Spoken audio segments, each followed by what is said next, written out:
Gluten Tag, guys. In today's video we'll talk about New Year's resolutions or resolutions in general. My name is Alex and I'm the boy. According to a statistic that I found somewhere online, only 20% of people really keep the New Year's resolution. And more than 1/3 of the people drop their resolutions by the end of the first month. That doesn't sound so good. That's why today I'm going to give you some tips on how to maybe change that. YouTube already has tons and tons of videos of people giving you tips for your resolutions. Nevertheless, I hope to maybe give you 1 or 2 tips that you haven't heard before. Tip 1 is only make resolutions for meaningful things and not just for every small nice to have thing.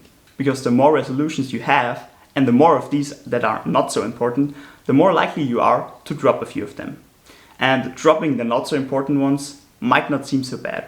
And even though you're just dropping the not so important ones, you get in the habit of dropping the resolutions. And at some point, maybe you will drop the important things too, because you're just used to not taking your resolutions that serious. What's more is you want to make it as easy as possible for yourself. And with things that mean a lot to you, it's usually easier to get through the tough parts of the resolution.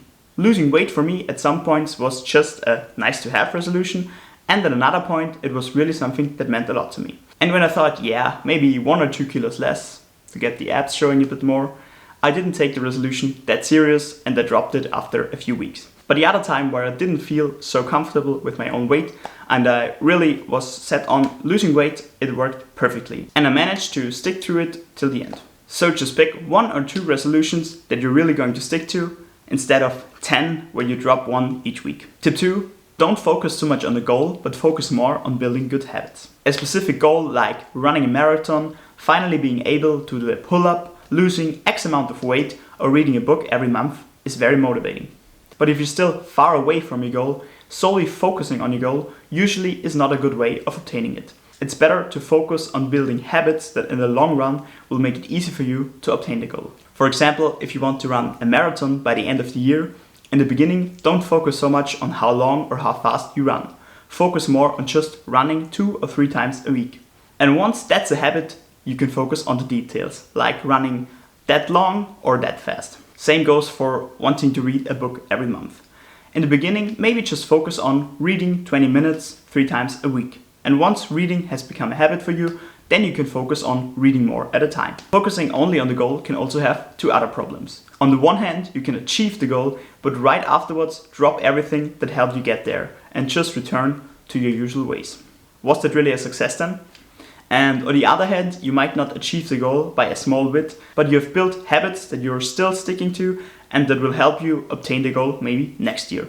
Was that not a success? Is it not better to have only run 40 kilometers but continue running in the future than it is to have achieved the marathon but right away drop running forever? Running a marathon is certainly not a bad example here, but I think the best example is losing weight. Because so many people lose weight, but they just can't keep it off. Because for most people here, the problem is not obtaining the goal, but it's maintaining the goal. So instead of only focusing on how much weight you're losing, maybe pay a little more attention to just moving more and eating a little healthier. Tip 3 is be realistic. Some things just cannot be obtained in a half year or even in a year. And if you put a lot of effort and time towards a thing and you don't achieve it, that's disappointing then. Like we talked before, it's better to focus on building the habits anyway. But even if you have good habits now, it's still very cool to obtain the goal. So set realistic goals, get good habits, and achieve the goals. Furthermore, in the long term, it's usually better to obtain a goal a little slower. For example, you might be able to get the pull-up a little faster by training very, very hard, but maybe just a few days after that, you will injure yourself. And the same is true for losing weight, of course. You might be able to lose quite a lot of weight in a short period of time, but then you're very unlikely to keep the weight off also. There are a lot of diets out there that promise X amount of weight in X amount of weeks, and although that's possible, it's usually not a good long-term solution. So for losing weight, maybe just try 2 or at the most 3 kilos a month. And even though 2 kilos doesn't seem a lot, if you add it up in the year, it's 24 kilos, so that's not so little anymore.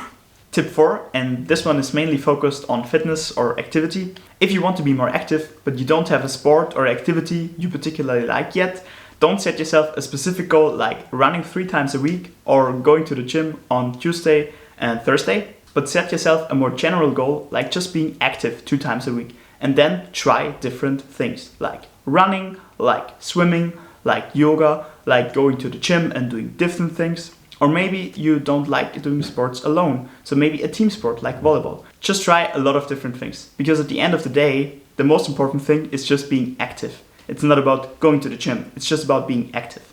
Tip 5, start now. If you watch the video right when it comes out, it's just the new year, so the New Year's resolutions is kind of fitting. But in general, I would not recommend waiting for a specific date or a specific thing to come before you start your resolution. So if you're just sitting there eating a bag of chips and you want to eat healthier, then don't start tomorrow, start now and stop eating the chips.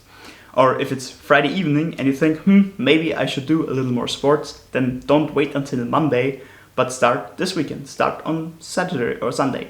Now before we end the video, I just want to say a few more things about losing weight, because it's a very present and very important topic. And for many people, it's a New Year's resolution. For people that are overweight, losing weight is definitely a good goal. But if you have a healthy weight, but you don't feel so secure about your own body, you need to think about, is losing weight the right option for you? Or should you maybe just focus on being a little more active and eating a little healthier? Losing weight can certainly help with your health and with your fitness, but if you have a healthy weight already, maybe it's not the best goal. And if you stress yourself about it very much mentally, even though you have a healthy weight, then it's definitely not the best thing for you. So think about it. Is losing weight a good goal for you, or is it not? That was everything I wanted to talk about in today's video. As always, I hope you have enjoyed. If you have, leave me a like and subscribe. Also write some comments, it helps the algorithm. You're also very welcome to leave me some criticism down in the comments. This was Ed, thanks for watching. According to a statistic that I found somewhere online, thank you. Was tust du so dann? Was tust du so dann? Ich bin nicht da, es ist gut. Or going to the gym on Tuesday and Thursday. And probably it's a New Year's resolution.